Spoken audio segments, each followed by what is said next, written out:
John, what about Cal Riley makes him so tough to pitch to? He's not very tough to pitch to when you execute your pitches. Shut up! Crushed.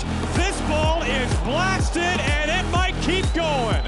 Off the facade of the second. Rios had some words for Cal Raleigh as Raleigh was rounding third, and now the dugouts have emptied. Cal would like to get a hold of a Barrios pitch right here. They would not let this guy beat me right now. He hits it hard down the right field line. It's a fair ball. Cal Raleigh comes through against Barrios with a 2-run double. It's now the Mariners 2 and the Blue Jays 1. What a shot.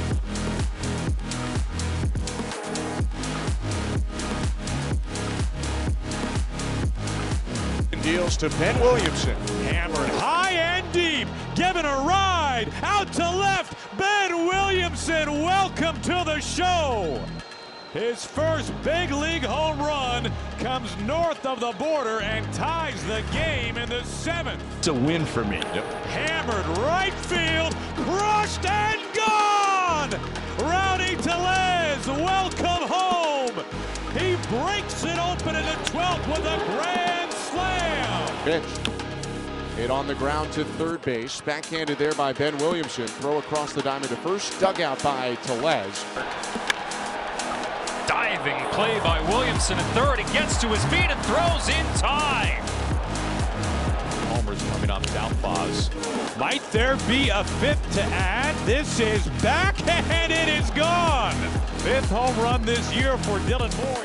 After an intense series this weekend against our friends from up north, the Toronto Blue Jays, the Mariners have become one of the hottest teams in baseball. They are the only team to be 8-2 their past 10 games. They have moved from being 3-7 to start the year to 8-8 last Monday to today, now moving to 12-10. They are 8-2 their past 10 games, and they are 9-3 their past 12 games, starting with that home series against the Astros last week. After winning the series at the Reds, at the Blue Jays, they have now won 4 consecutive series, and they are looking to make it 5 as they head to Boston, starting with a 3-game series tomorrow on Tuesday. And before we get into it, if you're looking to relocate from Toronto to Seattle or anywhere on the West Coast, I'm a full-time mortgage broker when I'm not making these sports videos, and it's my goal to assist all sports fans and athletes on the home purchase of their dreams. I'm licensed in Washington, Oregon, California, Idaho, and Arizona. I'll have a link in the description of this video if you'd like to reach out and connect to start a pre-approval. And this video is sponsored by Black Label Supplements. They are a third-party tested, athlete-approved supplement company based here in the Pacific Northwest. Make sure to check out blacklabelsupplements.com.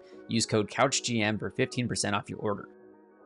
And this was another heated series against the Blue Jays. It really has become a rivalry. This time, Jose Barrios was calling out Cal Raleigh for potentially signaling what pitch is coming when he was off second base. Although when you look at the clips combined with the fact that it's pitch calm, I don't believe Alejandro Kirk was using his fingers to call pitches. Correct me if I'm wrong, but Cal Raleigh got the better of Jose Barrios the next time up. He hit that 2 RBI double. And this was a revenge series for Rowdy Tellez as he had a home run in all 3 games in Toronto. He was drafted and developed by the Blue Jays. He then spent parts of 4 separate seasons in Toronto before on July 6, 2021, he was traded from the Blue Jays to the Brewers in exchange for reliever Trevor Richards, and at the time, minor league righty Bowden Francis, who pitched against the Mariners on Friday. Rowdy now has 7 hits on the season, 4 of those being a home run, and 3 of them came in this series at Toronto. Now, the Mariners have quickly become one of the hottest teams in baseball, despite Julio being off to yet another slow start. Julio is currently batting 188 to start the year with a 104 weighted runs created plus. Mariners are 9-3, also despite Victor Robles being out for a majority of the season. Ryan Bliss is now out for the entire year. The starting pitching has not been a top 5 starting rotation like they were last year. I'm not worried one bit about the starting rotation, and George Kirby is still progressing towards working back. He should be back at some point in May. Gregory Santos has been demoted to AAA for a slow start. Matt Brash has yet to make an appearance, although he looks very close. Troy Taylor made 1 appearance before being demoted as well. And since April 7th, starting with that home series against the Houston Astros, the Mariners are currently 2nd in baseball in stolen bases with 20. They are 2nd in all of baseball in stolen bases in the entire year as well. Over these past 12 games, the Mariners are 3rd in RBIs. They are 13th on the year. These past 12 games, the Mariners are 4th in runs scored, which is a big one. They are 13th on the year in total in runs scored. These past past 12 games, they are 4th in home runs. They are 2nd in weighted runs created plus at a 123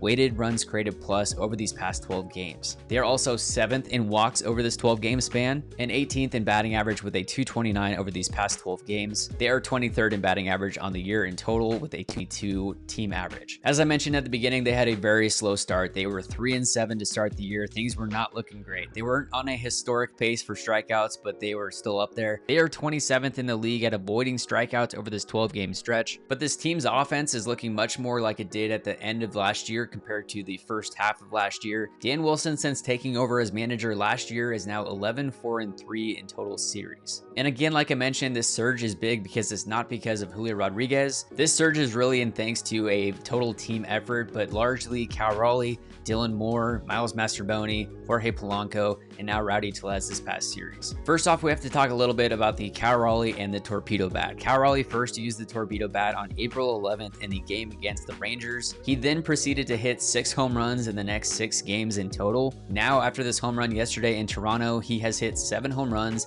in 9 games since using the torpedo bat. Now, to clarify, Cal Raleigh is not using the torpedo bat from both sides of the plate. He is only using it when he is hitting as a lefty. When he swings the bat from the right side, he prefers a shorter, more end-loaded bat. Due to his swing, he's more level from the right side. He has more of the uppercut from the left side. And with that being said, in those 7 home runs over the past 9 games, 5 of those have been lefty and 2 of them have been righty. So far on the year, he is tied for the major league lead in home runs. He has 6 left-handed home runs and 3 right-handed home runs. And if you look at his numbers, he is right at 2 times the amount of total at-bats from the left side as he does from the right side. So his home run rate is pretty similar from both sides of the plate this year. Whereas in prior years, his lefty side was the more power-heavy side. But like I will keep saying, if you don't think Cal Raleigh is the best catcher in baseball at this point, you just have a bias towards your team or towards East Coast bias, Adley Rutschman this or that. Cal Raleigh won a platinum glove last year. He has led catcher caught stealing as well as home run among catchers the past 2 years. He had the lowest ERA in baseball for a catcher last year. The list goes on, but Cal Raleigh continues to show why he is the most valuable catcher in the league. Now, how about 2024 Gold Glove utility guy in the American League, Dylan Moore? So far this year, he's contributed in the field at first base, second base, shortstop, third base, and right field, and he has had some standout plays on the infield. And get this, so far this year, he has a 187 weighted runs created plus. His bat has been 87% above league average. Now, against lefties to start the year, he is Barry Bonds. He has a 367 weighted runs created plus. He has a 429 batting average, a 1.143 slug, a 1.663 OPS. He has 9 hits to start the year against lefties. 5 of those are home runs. The other 4 hits are all singles. Then against righties, he has a 250 batting average with a 278 slug, a 548 OPS, and a 65 weighted runs created plus against right-handed pitching. He also has 9 hits against righties, 8 of those are singles, and he has 1 double. I did not realize how extreme the handiness difference is for Dylan Moore against lefties versus righties. That is certainly something to monitor, but he's been one of the most valuable guys on this team. Via Fangraphs, he is the second most valuable player at 0.6 wins above replacement so far this year. Cal Raleigh is in first place with 1 win above replacement. Cal Raleigh also has the highest barrel rate in all of baseball with a 27.6% barrel rate. Then we have Randy Arozarena, who has been one of the more patient guys in baseball so far this year. He is tied for 9th in total walks on the year, and he's making moves on the base paths. He's tied for 9th in stolen bases on the year as well with 6 stolen bases. Randy currently has a 200 batting average, but he has a 139 weighted runs created plus, so his overall value at the plate about 39% above league average. Miles Mastrobuoni is another guy to look out for, and he has a very similar handiness split compared to Dylan Moore, except it's on the opposite side, of course. Miles Mastrobuoni bats lefty. He is 0 for 3 against left-handed pitching. He's mainly faced righties. He is 8 for 25 against righties, which is a 320 batting average. He is 8 for 25 against right-handed pitching, which is a 320 batting average. And he has a 141 weighted runs created plus against righties. Rowdy Tellez has had a very slow start, but you don't win this series in Toronto without Rowdy. That clutch grand slam in extra innings, again, a home run in every game. It is certainly useful to have a power bat like that, at least to come off the bench. And he showed some value at first base as well. Word of advice, do not run into Rowdy Tellez.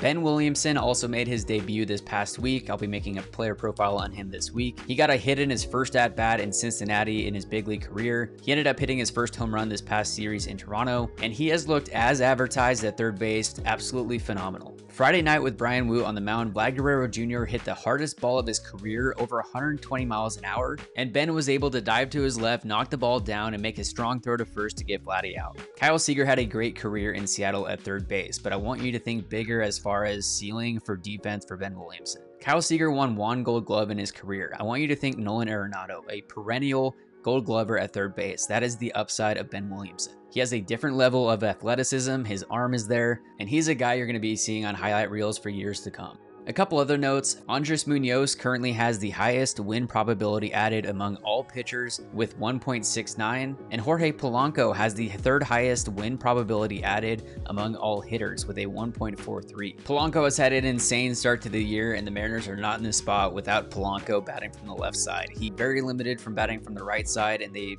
really haven't batted him from the right side much at all. We'll see how long it takes for him to be able to be comfortable from hitting from both sides of the plate, but so far he has a weighted runs created plus of 168. He has a 346 batting average, and he has the highest expected batting average in all of baseball at a 360 expected batting average. Jorge has quickly turned into the everyday DH, so these utility guys like Miles Mastrobuoni, Dylan Moore, now Leo Rivas. You have the lockdown at third base and Ben Williamson. The Mariners will look to keep their hot hitting streak alive as they have a 3-game series in Boston starting tomorrow. Brian Bello will be making his season debut against the Mariners on Tuesday. They will then face Sean Newcomb on Wednesday, and then a tough matchup in Garrett Crochet on Thursday. But you can guarantee that Dylan Moore is probably going to take Crochet deep since he's a lefty. After all, in the second series this year, Dylan Moore took the AL Triple Crown winner for last year, Tarek Skubal, deep as well. Let me know your thoughts in the comments below on the Seattle Mariners, on this team. Make sure to like and subscribe to the Couch GM. Follow me across social medias for more content like this, and we'll see you in the next one.